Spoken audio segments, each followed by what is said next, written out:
அடுப்பு எத்தனை அடி உள்ளது போய் அளந்துட்டு பார்த்துட்டு வாங்க.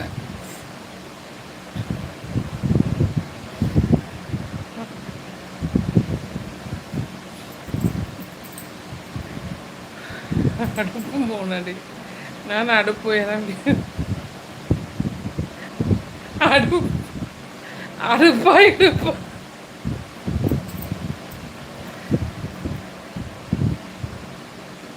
ரஃபி ப்ரோ இன்ச்சு டேப்பு அவன் கையில் எப்போவுமே இருக்கும்.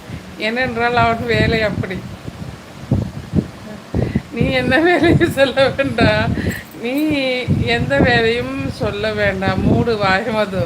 அடுப்பா அடுப்பா இடுப்பான்னு கேட்குறான். லைக் பண்ணுங்க. அழகு